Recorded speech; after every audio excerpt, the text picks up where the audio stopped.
You're listening to an Airwave Media Podcast.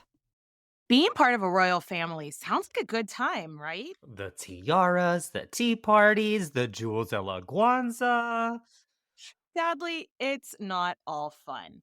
Being a royal can come at a huge cost, like your freedom, your privacy, and sometimes even your life. Yikes. But we know y'all love the drama, so today we want to tell you about one of our favorite podcasts, Even the Royals. Over on Even the Royals, they are spilling the tea on the messy lives of royal families. Like Christina of Sweden, our own favorite chaos goblin, who had an affair with her lady-in-waiting, gave up her crown, and then tried to declare the crown of Poland. Throw in her involvement with a murder and beef with the Pope. And you've got one unforgettable story. And they have so many unforgettable stories about women who refused to settle for predictable lives and changed history in the name of freedom. We think y'all are really going to love this show, so check them out if you haven't already.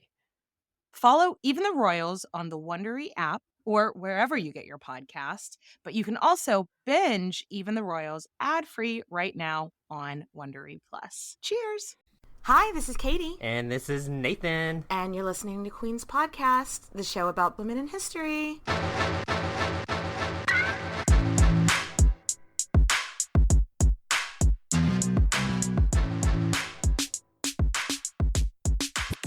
Hey, Queens. Hey, Nathan. Guess who it is? It's me. It's Nathan. And we have some other special guests. There is a really cool history podcast that I think is very relevant to most of our listeners' interest called Right Answers Mostly. And guess who's on the show today? It is us. Hello, hello.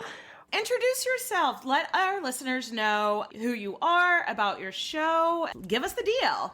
Well, first of all, thank you so much for having us on. We are so excited to be reunited. My name is Claire Donald. And my name is Tess Belomo. And we are the hosts of the podcast Right Answers Mostly, a podcast on what you didn't learn in history class but wanted to. We say history is just gossip. This is for the girlies. This is for people that just want to hear about literally everything in history and pop culture, but feel like you're gossiping with your girlfriend over a cocktail. It's fun, it's relaxed, but it's informative. That's right. We cover everything from the 6 Wives of King Henry VIII, which I know your audience is very familiar with, all the way over to Kris Jenner and Miss America. We cover it all. We really do. This is exciting because when you came on and did Cleopatra, Katy, we had people that were freaking out, being like, I've listened to Queens forever.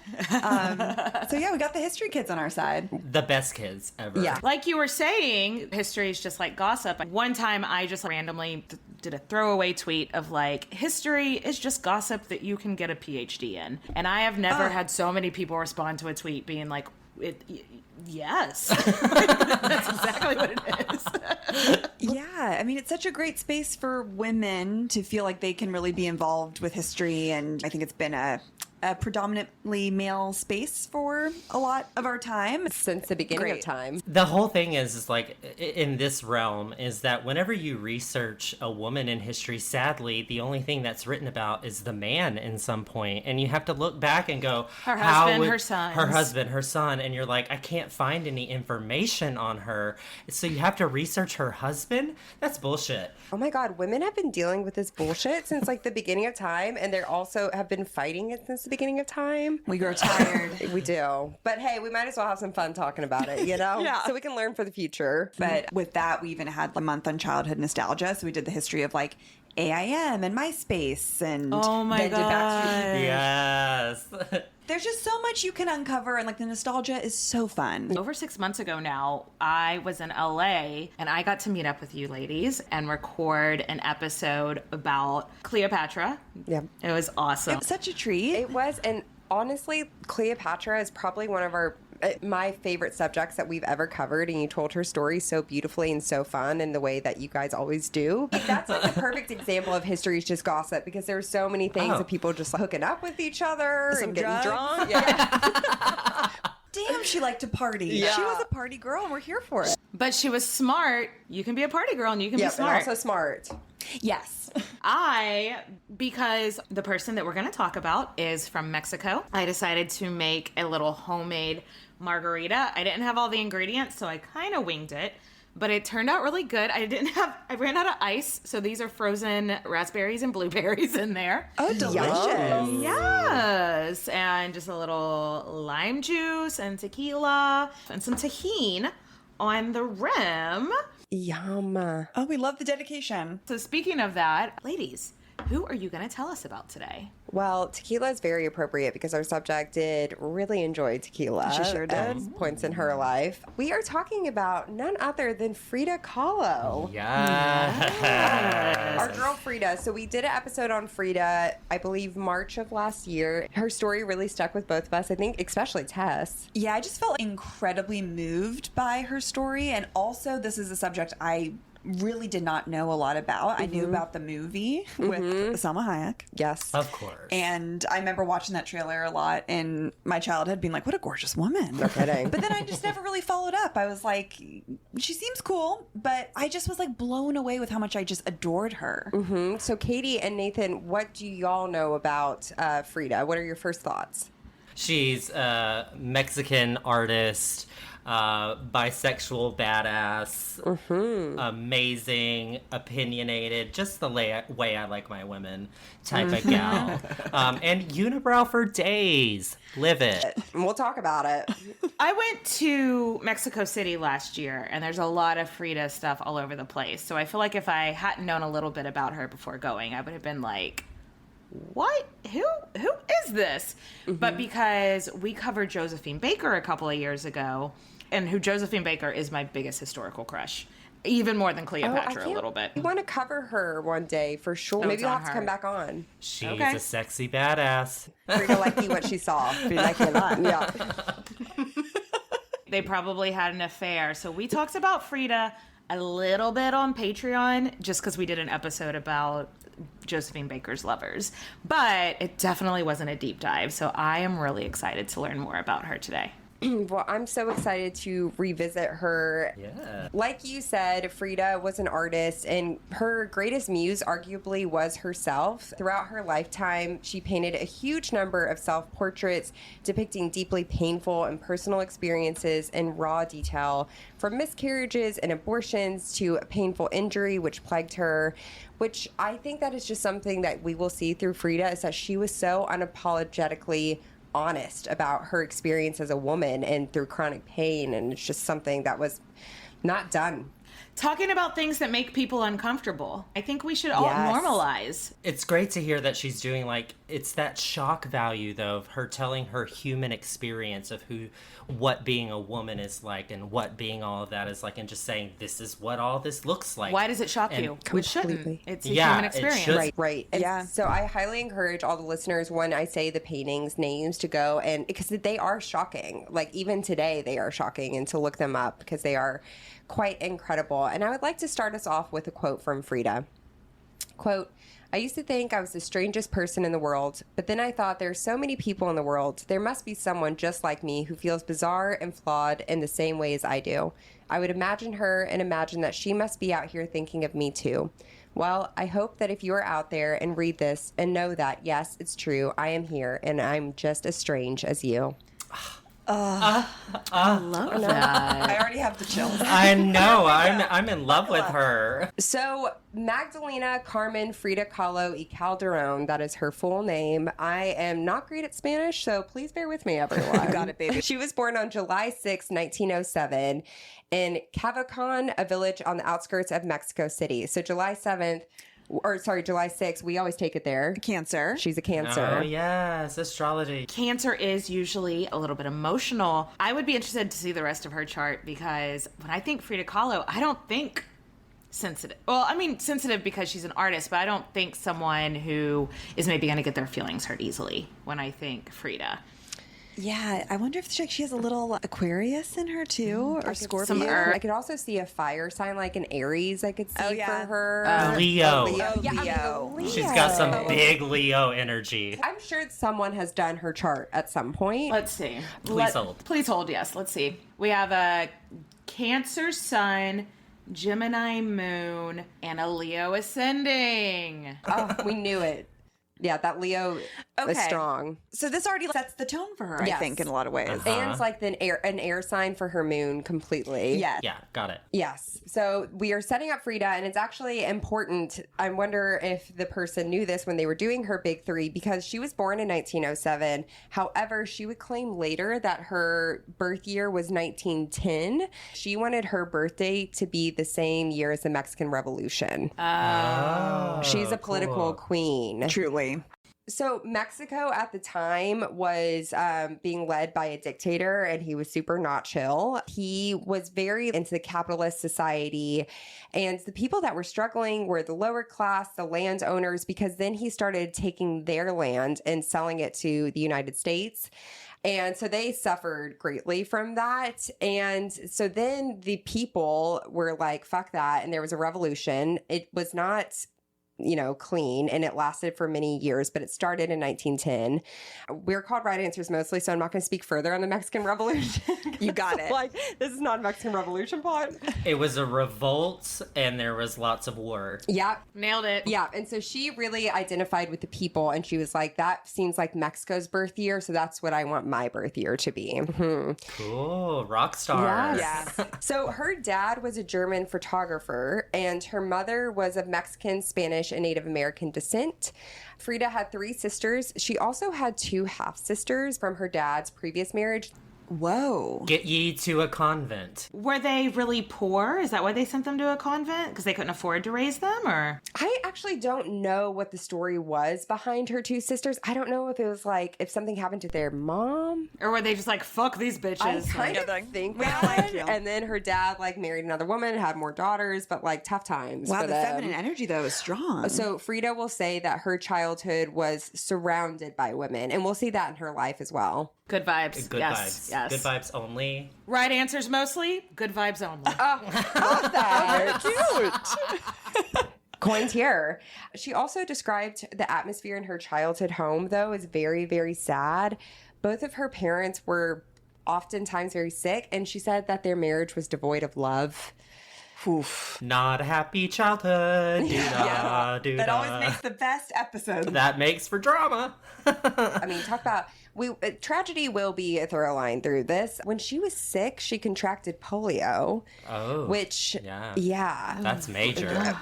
It eventually made her right leg grow shorter and thinner than her left, and it also decreased circulation to her leg and caused chronic pain for the rest of her life. Oh, wow. So it starts when she's sick, and then she has to deal with it for the rest of her life. And she was forced to spend several months in bed, which caused her, she's 6 years old, she can't be around any friends at school, and she was later bullied by her classmates because of her leg. They nicknamed her Frida the Gimp. You just wait, honey. You little assholes. Just get more creative, too. Like, bullies, come on. Think about, though, when people romanticize the past. Just like, oh, things were better back then. Society was better back then. It's like, no, children died of polio back then. Yeah.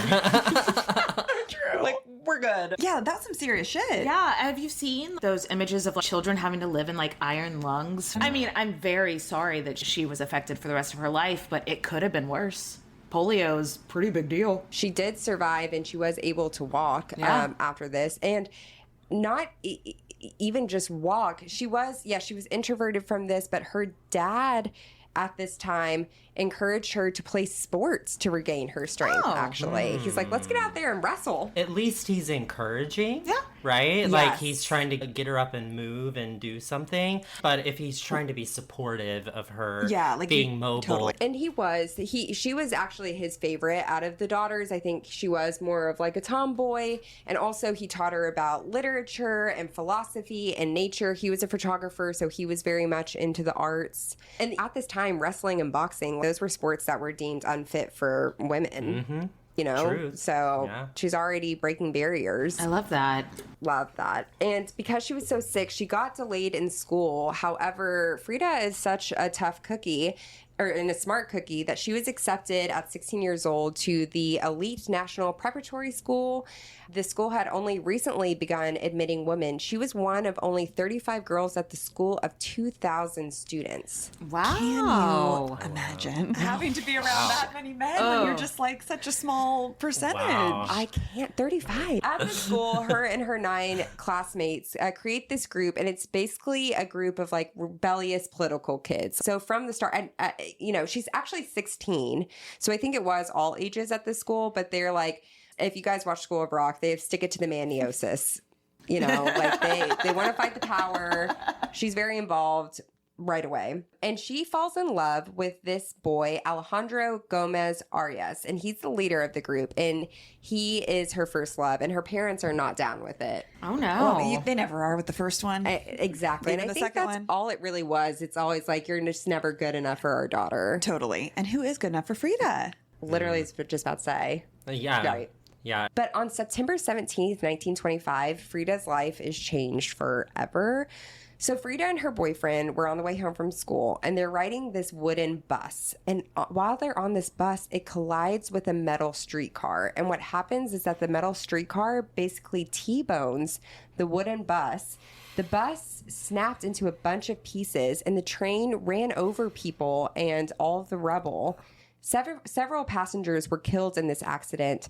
Her boyfriend suffered minor injuries. However, Frida was impaled with an iron handrail that went through her pelvis.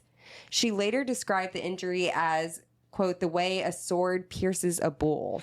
The handrail was removed by her boyfriend and others at the scene, and the witnesses say that she screamed so loud they couldn't even hear the ambulance.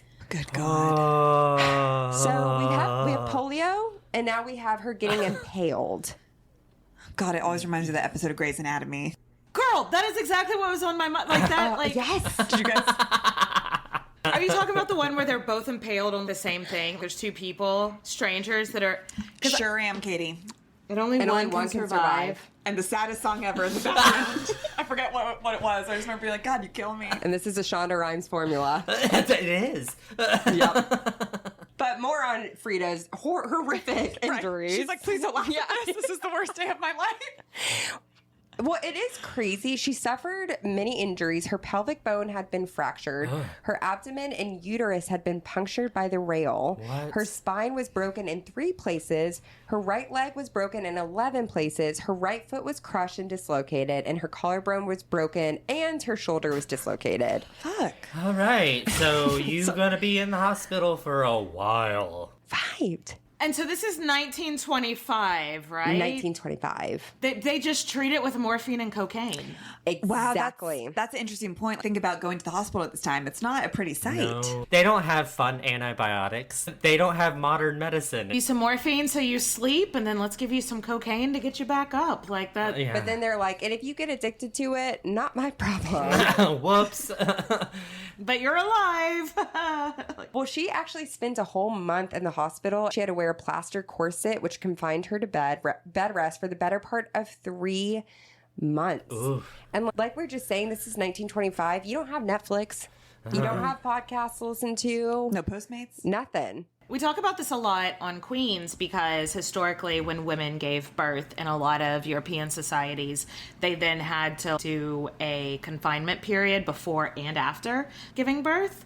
And it is funny though how our conversation changed before and after COVID about that. Like, 'cause before I was like, I guess I would just go insane. And now I'm like, now I know I would go insane.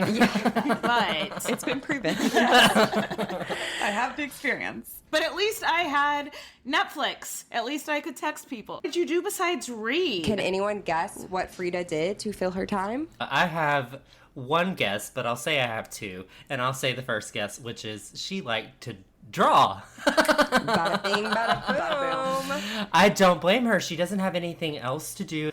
Get to You're it. either going to write or you're going to draw. That's your only option. That's all there is. Yeah. So she Yeah. she taught herself to paint, actually, to occupy her time. Her mother actually put a mirror above her bed and made a special easel for her so that she could paint in bed. And her dad got special paints and brushes that made it easier as well. And her self-portraits become a dominant part of her life.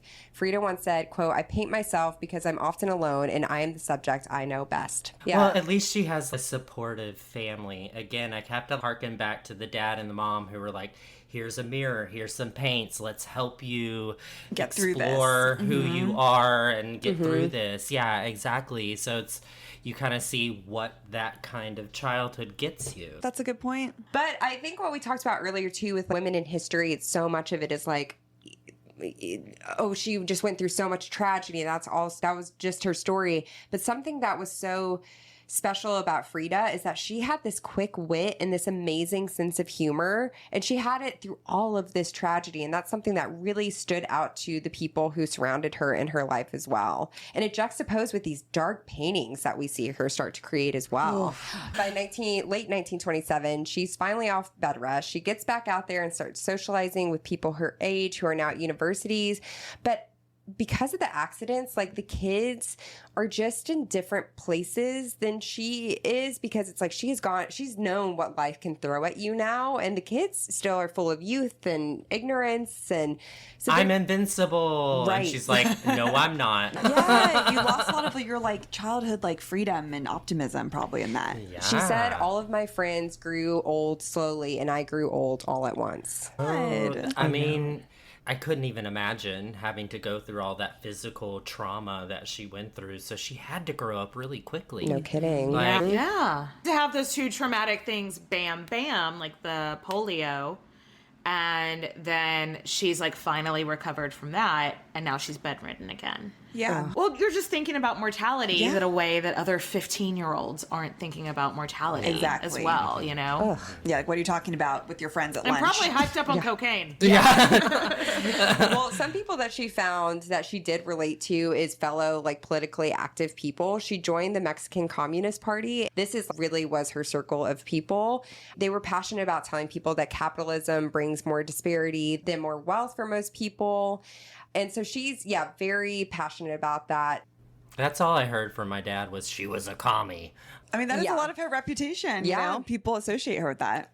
Right. And it's so interesting. And I'm not going to get into like the difference between communism or socialism, but I think what she was so passionate about is making sure that people had the chance to have their own. You know what I mean? And that it wasn't just for the wealthy. And Totally. she was very passionate about that. Well, especially since Yes. Mexico was coming Agreed. from this time after a dictator. And I was about to say a very corrupt dictator. I don't know if there's very chill dictators, but you know what I mean. Just from when I was in Mexico City, the walking tours that I did, the people there seemed to think that a lot of the corruption now is still reeling from that dictator guy whose name I don't remember off the top of my head. So imagine I believe. what it's like just Oh, yeah. a few years removed. So there's people that are Absolutely. passionate and they're thrown in such the opposite direction that communism, they're just like, what is the exact opposite of this bullshit that we're dealing with?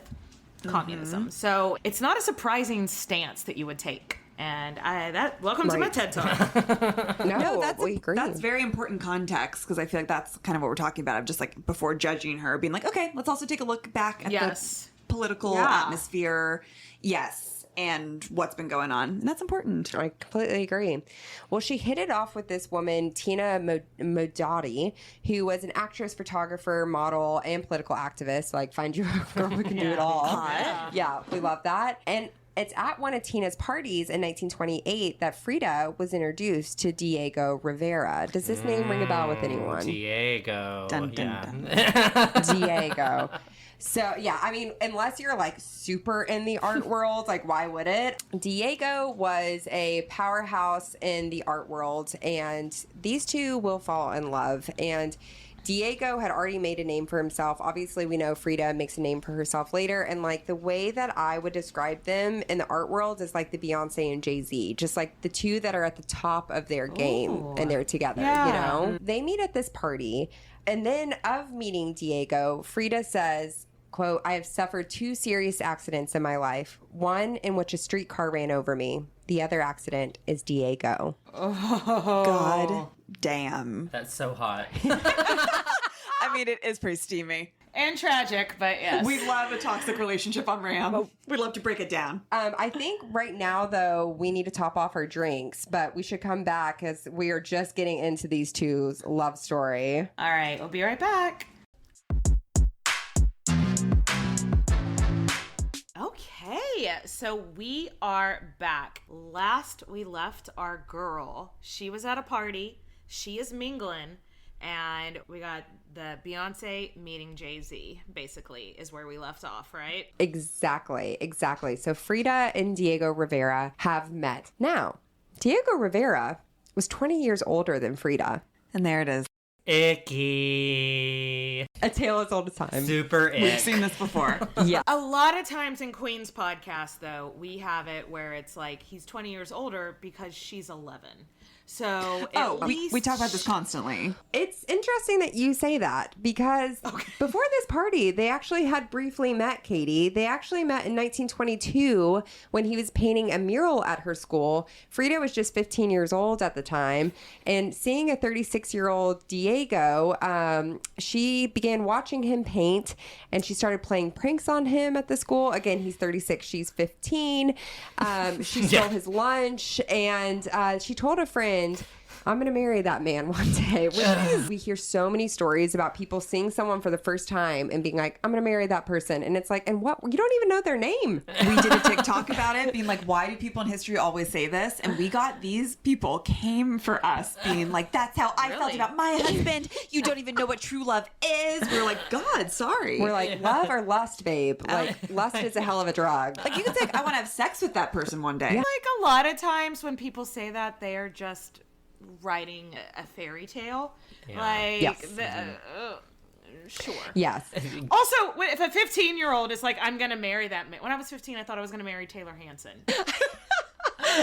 Well, just to make this even creepier, in Diego's autobiography, My Art, My Life, the artist recalled that he was painting one night on a scaffold when, quote, all of a sudden the door flew open and a girl who seemed to be no more than 10 or 12 was propelled inside. She had, he continued, unusual dignity and self-assurance, and there was a strange fire in her eyes. And this is where he's talking about Frida. So he thought she was 10 when he first saw her. That's problematic. What does that even mean? You know what, though? We talked about this. I don't know if we talked about this when I came on y'all's episode for Cleopatra, but supposedly Mark Antony says that he remembers meeting Cleopatra when she was 14 and he was like 24. And he was like, that was the most beautiful girl I'd ever seen in my life. And most historical people are like, they probably just made that story up later because it sounded good. And this is kind of what that's giving me. Or I hope they made this story up Right. later. Well, I mean, one can hope. She did play pranks on him, so he was aware of her. But, like, hopefully he wasn't like, that's a hot 10-year-old. Hopefully he was just like, she's annoying. But Yeah, here's to hoping.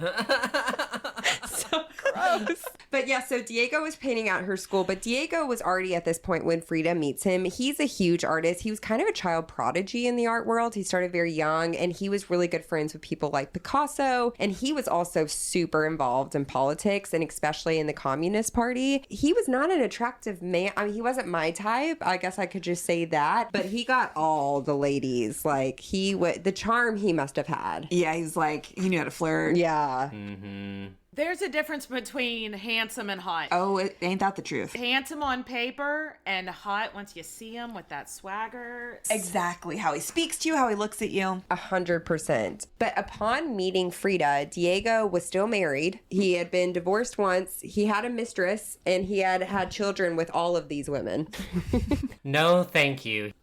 When they meet, Frida's like, listen, I'm not trying to flirt with you, but I just started painting myself. And she's like, and I want you to look at my paintings and tell me if I'm any good. Because if I'm good, I'm going to pursue this. And if I'm not, then I'm going to quit and get a job to help support my family. So he sees her paintings and he's like, you got something. Like, you're fantastic and you're hot. Right. You're fantastic and you're hot. Paraphrasing. But... So the two soon start a romantic relationship. She's 21. He's 42. Her mom is pissed. As one would be. So Diego, to paint a picture for you guys, he's 6 feet tall. He was about 300 pounds. Frida was 5'3". And so her mom called, let me see. Sorry. Maybe Like I don't Beauty have and the it in Beast or here. something?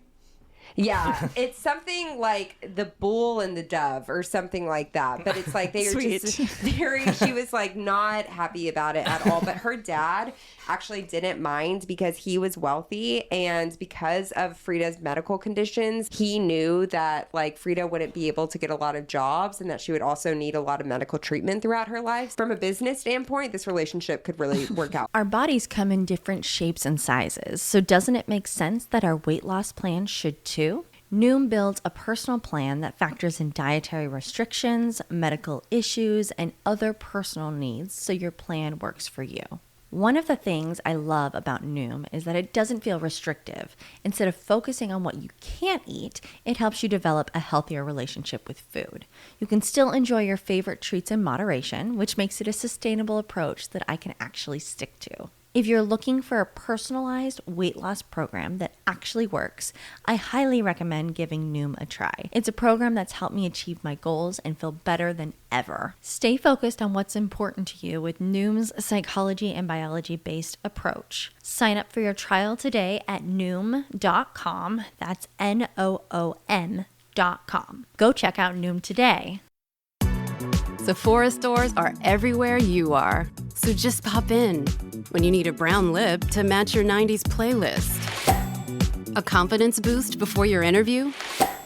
Or a last-minute gift for mom's birthday. There's always a Sephora near you. Just pop in. Use our store locator to find your local Sephora or Sephora at Kohl's. Well, for you. Fuck the patriarchy. I know. Obviously, I don't love that it's like a business transaction, but at the same point, he put his other daughters in a fucking convent, so at least he's like taking her future into consideration. No kidding. Lesser of two evils. And I did just see, actually, worse than the bull, her mom calls them the elephant and the dove. Oh, okay. It's getting a little spicier. Yeah. So these two are falling in love, and they get engaged to be married before. Isn't he still married? Was still married when they were dating, yes. But I guess that got out of the way, except right before they got married, he was like, just so you know, like, I don't do monogamy and I never will. That's what I want to hear. On your wedding day? Yeah. If she agrees with that, then we're happy. But if she doesn't, Yeah. Agreed. Tough. Agreed. So they get married on August 21st, 1929. They spend almost a year in Cuernavaca. I'm so sorry again if I'm pronouncing that wrong. It's totally not intentional. We get flack for that. So while Diego was working on a mural commissioned by the American ambassador to Mexico. And at the beginning of their marriage, Frida was a devoted traditional wife. Like, she did everything for him. She would bring him lunch every day. She would also bathe him.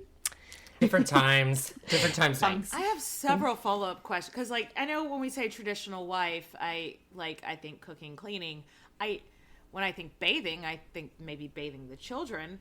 Did men not know about soap? What? Funny that you said bathing your children, Katie, because years later, Frida would paint a naked Diego Rivera resting on her lap as if he were a baby. Because she took the fuck care of him like he was a baby. Exactly. So she's like exposing, being like, stop treating your men like babies. They're not babies. It's around this time that Diego actually gets kicked out of the Mexican Communist Party. And so Frida leaves the Mexican Communist Party with him. He got kicked out because in 1929, a new Mexican presidential administration outlawed the Communist Party. They're like, you're absolutely not allowed. But they would still pay Diego to paint pictures. And he was like, well, I'll still take the cash. And all of his friends are like, you're a sellout and you're not allowed here anymore. Got canceled. He got canceled.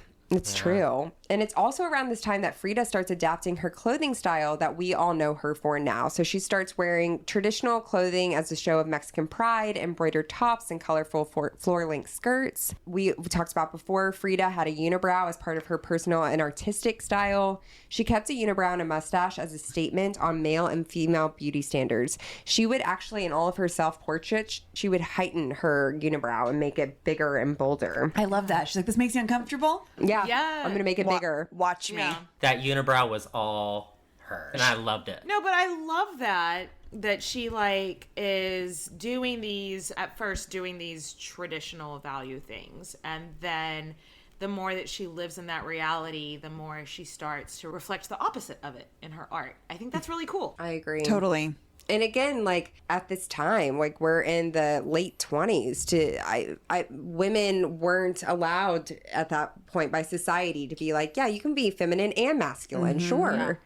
You know? Yeah, exactly. We're still having a problem with that now. We're still getting used to that, yeah. Well, in November of 1930, Frida and Diego packed their bags and they head to San Francisco. Diego worked on murals for the San Francisco Stock Exchange. And this is like where Frida started making her paintings and really diving in more. And she makes one of her most famous paintings titled Frida and Diego Rivera.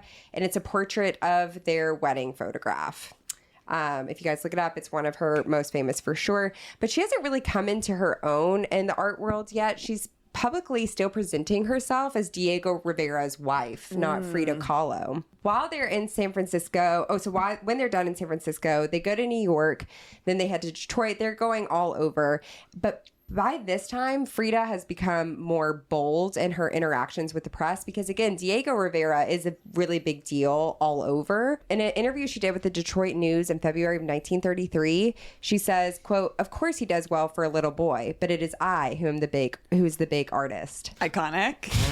Of course he does well for a little boy with his little murals. Little boy. Wow, that's really bold. Yeah. So by this point, they've been in America for 2 years. Also, it sounds like there's some like personal resentment in their relationship, maybe? Already, I'm sure. Sounds like I mean, it kind of deepens the Beyonce Jay-Z parallel there. a little Yeah, bit. it does. That's for sure. That's her. To the left.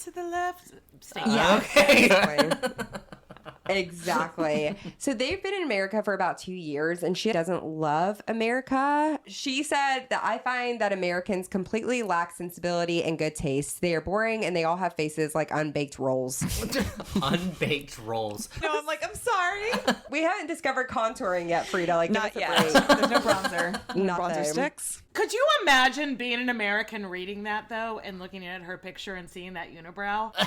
A woman coming over here and saying that, you know that Americans were probably not chill with that. No. And she, like, beyond thinking that everyone was ugly, she was like, I also hate the way they do things around here. She was like, everyone is a bigot and the capitalist society is affecting everyone. There are people who are so wealthy and then there's so many people who are just on the streets and no one cares about them. But the Americans actually did really like her. They were like, she's charming, she's funny, she's spicy. We want more Frida. So we know that Diego was having affairs because he was like, I don't do monogamy. God. Yeah. Who are these women that are having affairs with him? Again, everywhere. So it was clear that wasn't going to stop. But Frida was like, well, fuck it. If he's going to have an affair with women, so am I. I'm going to have affairs with men and women. She could find better. So one of the famous American women is Georgia O'Keeffe, another famous artist. That would make sense. I mean, isn't she most famous for doing paintings of vaginas? Can't you see Frida being like, I would love to be your model? I will lend you mine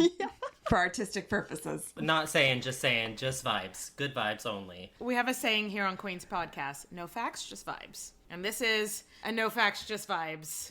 I mean, Just vibes. Maybe one of those orchids we saw in Georgia O'Keeffe's thing is actually The Frida. Frida's Frida. vagina. you could say. Now I'm going to go look through all of Georgia O'Keeffe's artistry and be like, which one would it be? Which one is giving me Frida? Like, that gives Frida vibes. Well, Frida must have really liked them older too, because at this time, Frida was 24 and Georgia O'Keeffe was 44. Okay, She liked them in their 40s. Yeah. She liked a daddy. I like someone with some experience. But while she's in Detroit, it's very hard for her for more personal reasons. She actually gets pregnant. Now, Frida had been pregnant in the past. Their first year of marriage, she got pregnant. She chose to get an abortion at this time due to her bus accident. Her womb was severely damaged and it wouldn't have been safe for her to carry out a full-term pregnancy. The thing that also makes it so sad is that Frida desperately wanted to be a mother. Oh. Yeah. And so when she gets pregnant this time around, and she did get pregnant through from Diego, again on this pregnancy, she knew it would be difficult, so she did decide to get another abortion. Now, at this time, she goes to Detroit, and a local specialist gives her medication and castor oil for an abortion. Because again, from the beginning of time, women are going to be getting abortions, so are we going to be able to give women abortions safely? Mm-hmm. No, that's whenever it's banned, it's not safe. It's not stopping. They're never going anywhere. Castor oil? Castor oil.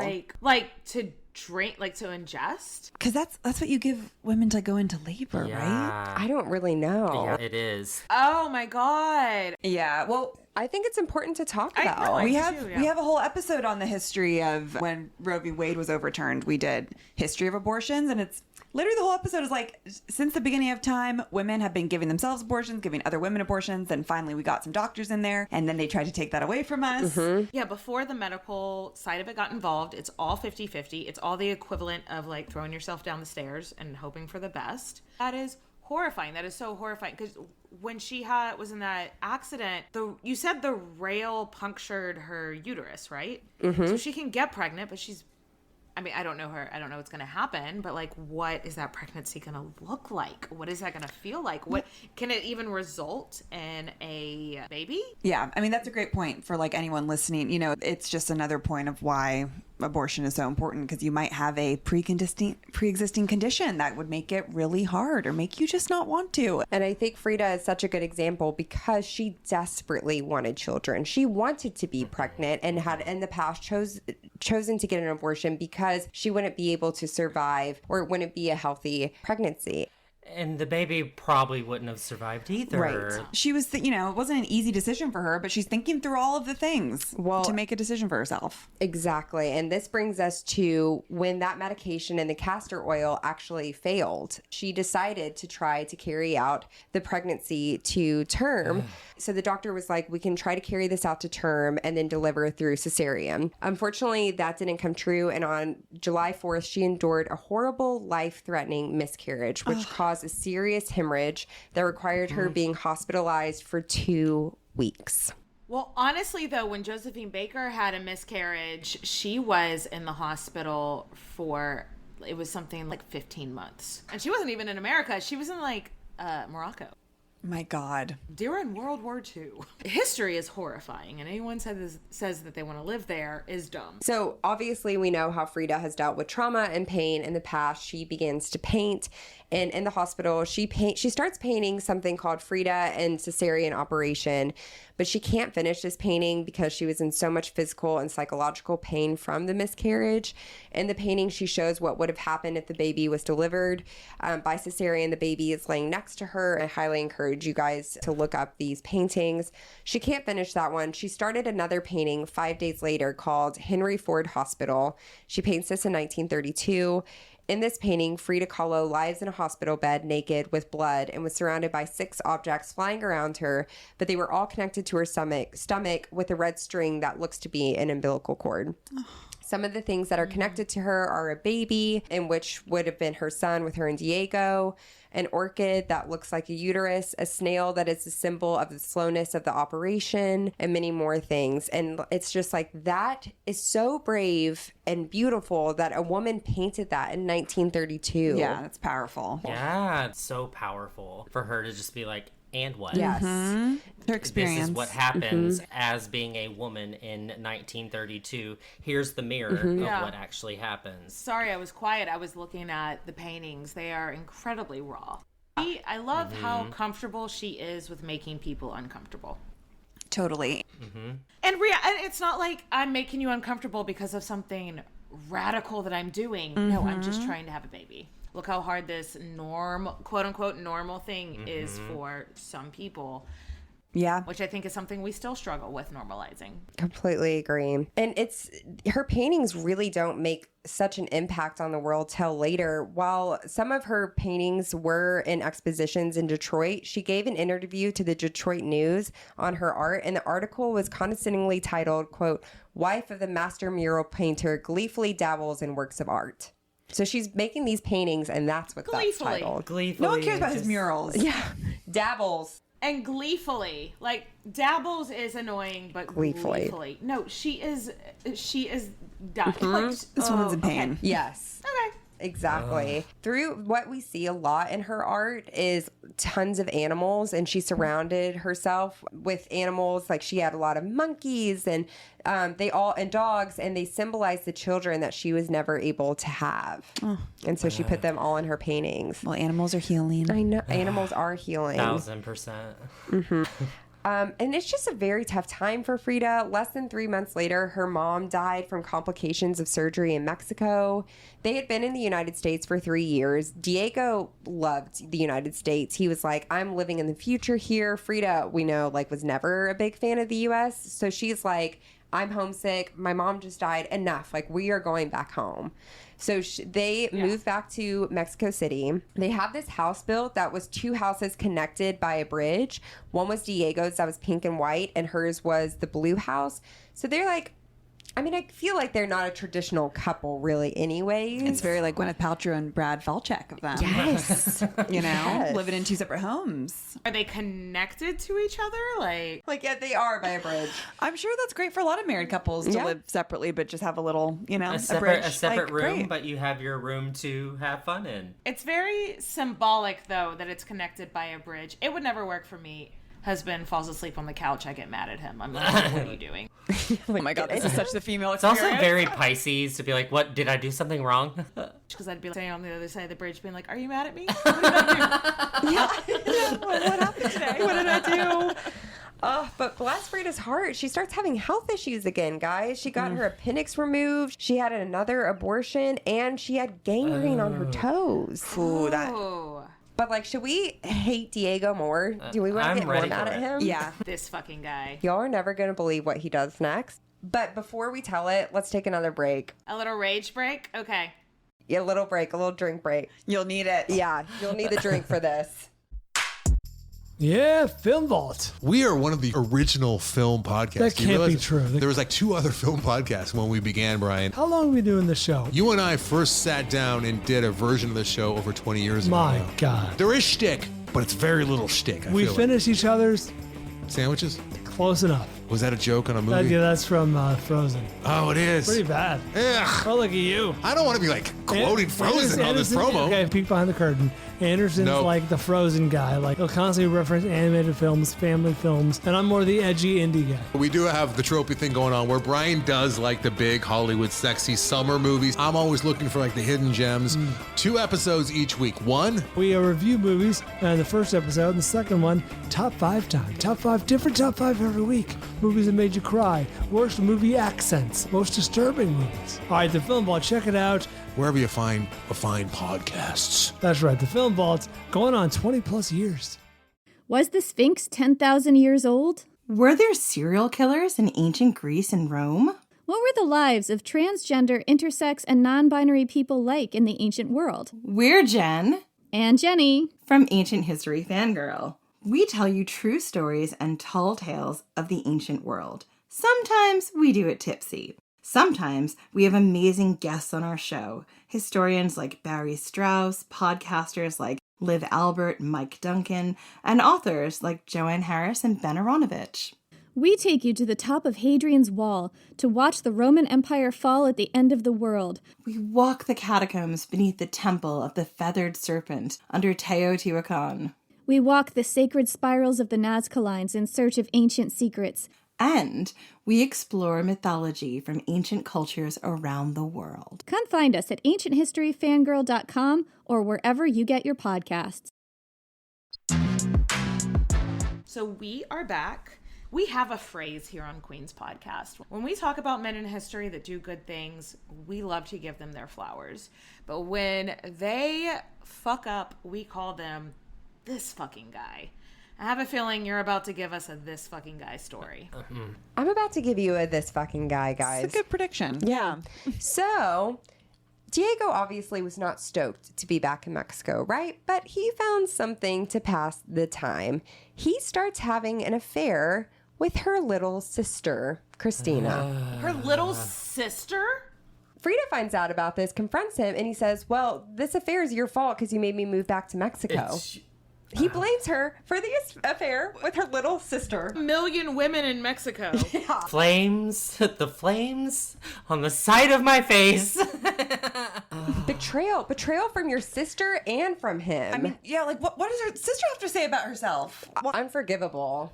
Usually when someone, their husband cheats on them and they blame the woman, I'm like, well, it's not the woman that made the commitment. But when the other person is your sibling, that's, you know what? You didn't need to make a vow. Yeah. That's an unspoken rule. This fucking guy. With even if he's like not monogamous, It's just so evil. Yeah. bottom line, well, it just sends Frida in a spiral. Obviously, she was so sad. She cut off her long hair. Apparently, he really loved her long hair, and so she cut it off. She later wrote, quote, "I have been murdered by life."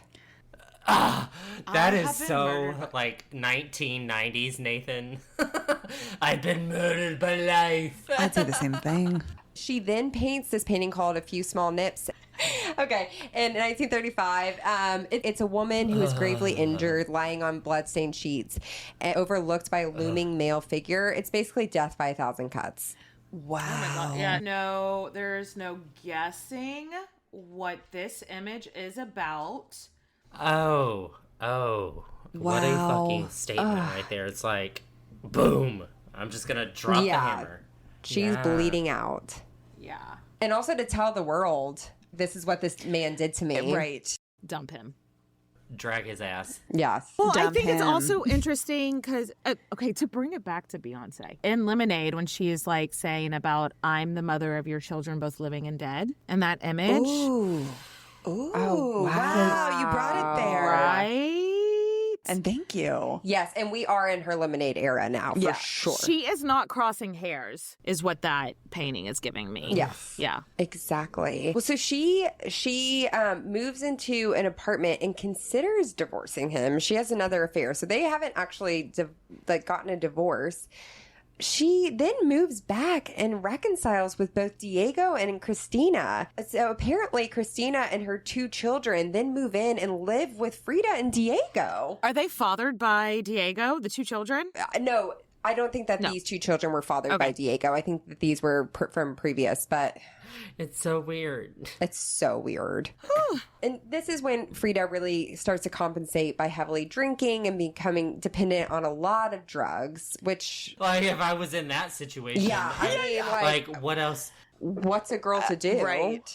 It's so sad. And she, again, finds her resilience in art. Now, Diego didn't care Frida had affairs with women, which she did with, we talked about Georgia O'Keeffe, Dolores Del Rio, which is a movie star, Paulette Goddard, Maria Felix, Josephine Baker. See, so he didn't care if she had affairs with women. He did care if she had affairs with men. Double standard, dude, because Annoying. you're cheating on her all the time. Yeah. One of the big affairs in her life was this man, Leon Trotsky. And Trotsky is a famous communist that used to be really tight with Stalin. He's my bro. I feel like we go way back. They're bros. They have a falling out, so he goes to stay with Frida and Diego because they convinced Mexico to let him take him and his wife to asylum. So him and his wife are going to stay with the woman that he's having an affair with and her husband. Okay. Modern romance. Modern family. And Diego is jealous, and Frida is like, well, you can get over it. Frida at this time is 30 years old. How much life in just that? Think about how much life she has lived. 30 years. And she's finally starting to find her footing in the art world. She's coming out behind Diego's shadow. She sells some paintings. She sold 4 of her paintings to this actor for $200 a piece, which today would have been worth over a little $4,000. But to compare, in 2000, a 1929 self-portrait sold for more than $5 million. So she has a show in New York and sells half of her pieces. And then she goes off to Paris. She gets photographed for the cover of French Vogue, which is this really famous photo. photo. It's like a green background. Love.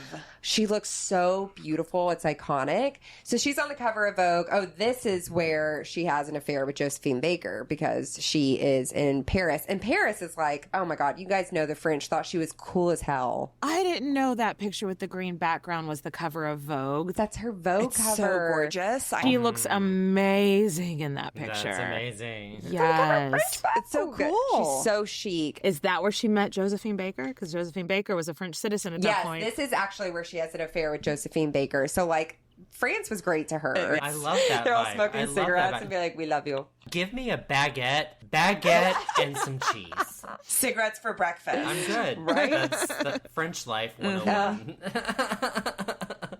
Same. So then she goes back to Diego, and Diego asks for a divorce.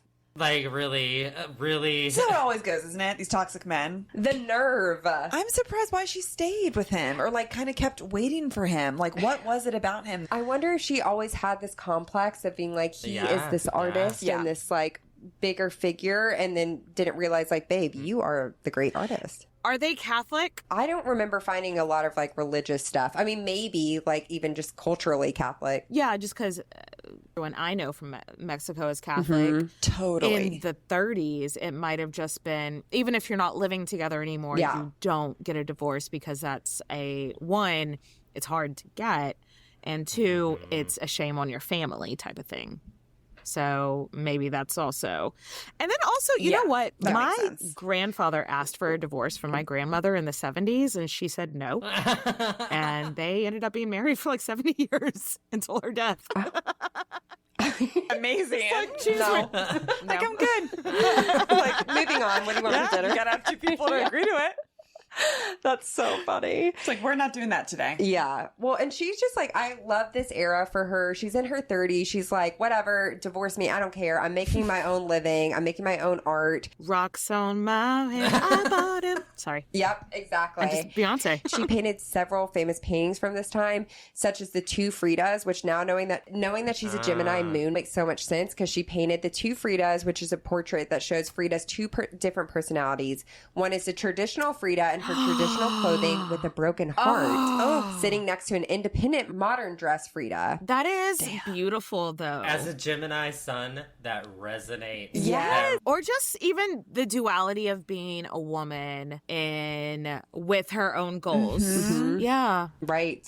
She's just everything. She's like, I can do it with a broken heart. So remember Trotsky, the communist that she was having an affair with? She's like, you're hot. Yeah, exactly. So he was assassinated with an ice pick, which is like, what a way to go. That's the most Russian way to go. Have y'all done much Russian history on your Yes. There's nothing else that could have been done. Like, make it miserable and then cut some ice for vodka later. Yeah. Use the same ice to make a vodka martini.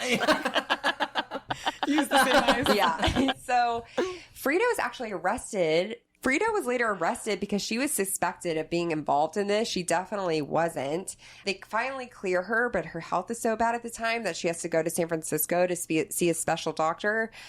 And guess who was in San Francisco? Diego. Get out of San Francisco. He doesn't deserve Get San out of her Francisco. life. Like, truly. So they were both like, should we get married again? No. They're doing Elizabeth Taylor, Tim Burton situation. So they get married again. They move back to the blue house, Casa Azul, which was her child's home. Her health made it to where she was pretty much confined there.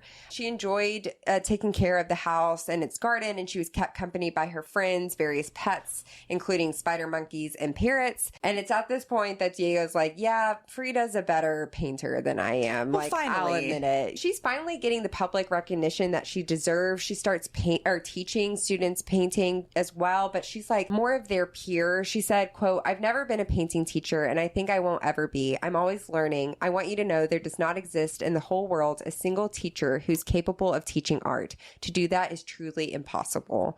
Oh my God. I want to go to middle school with her and make like a clay pot and put it in the urn and be like, tell me how beautiful it is. I just was thinking that. Good for them. And I think she like drank a bunch of tequila and like partied with it a little bit. Yeah. She's like, it's sweet. You'll like it. And it's at this time that I love that she gets back into the Mexican Communist Party because I love it. She's like, I feel like she's finding herself again and like, what do I actually want? Because she had to leave last time because of Diego.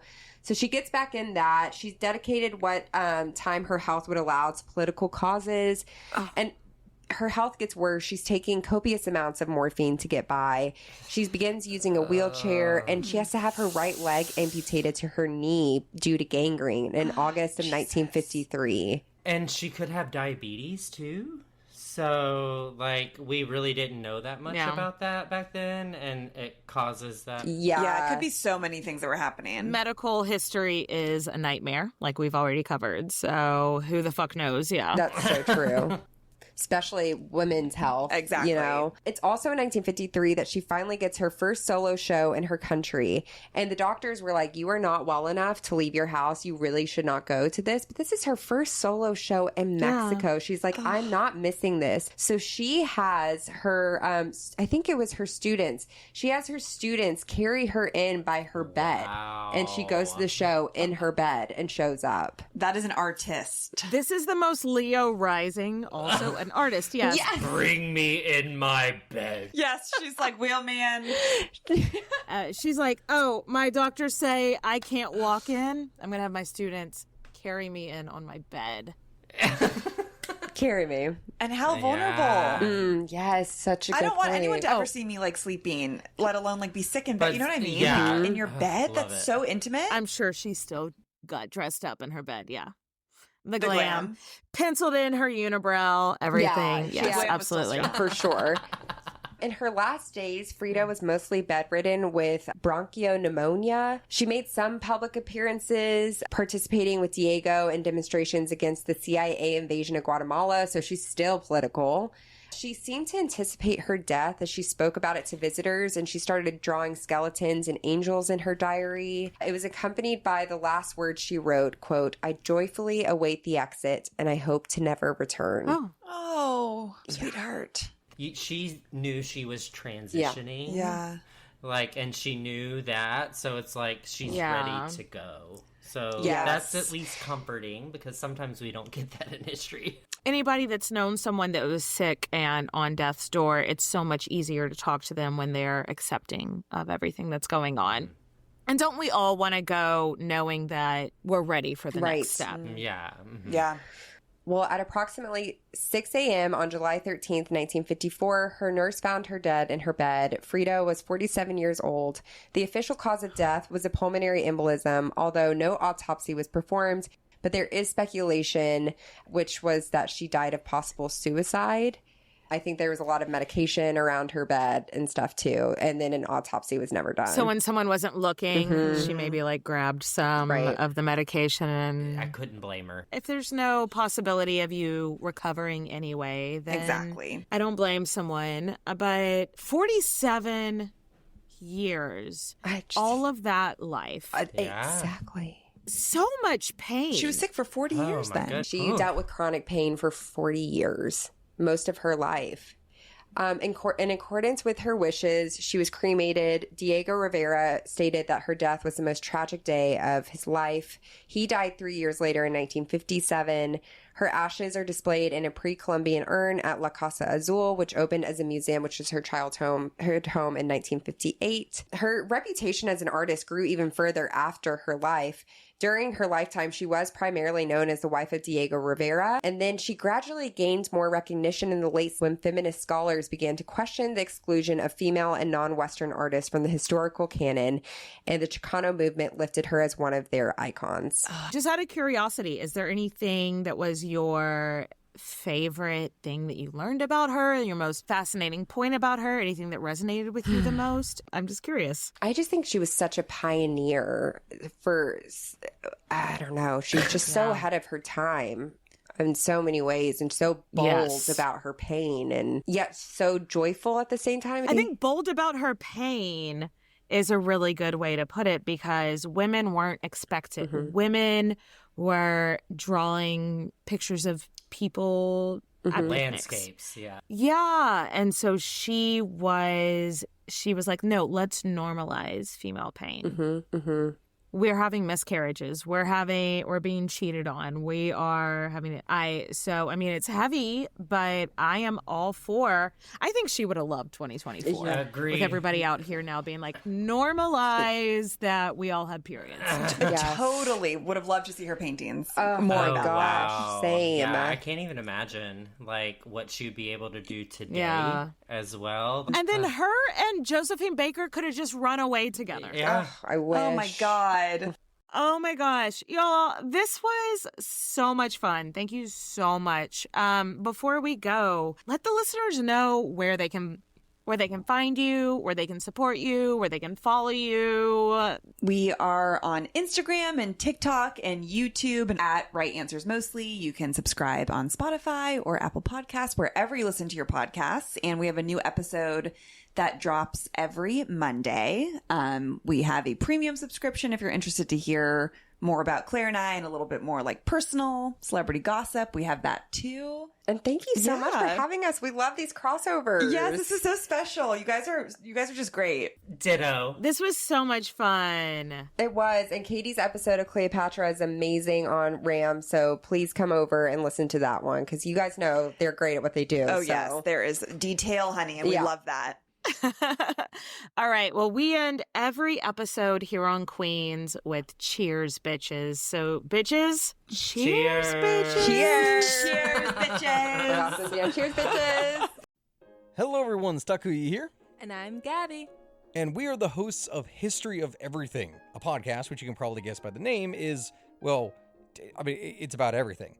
Do you want to know why people thought potatoes were evil and would give you syphilis? Are you curious about all the stories of the terrible and stupid ways that people have kicked the bucket over the years? Do you want to hear tales about all of the different badasses of history and the lives that they had brought to life? Well, if so, then look no further. History of Everything is just the right podcast for you. It's available on Spotify, Pandora, and anywhere else that you get your podcast from. Join us for some fun and just see how weird and wacky history can be.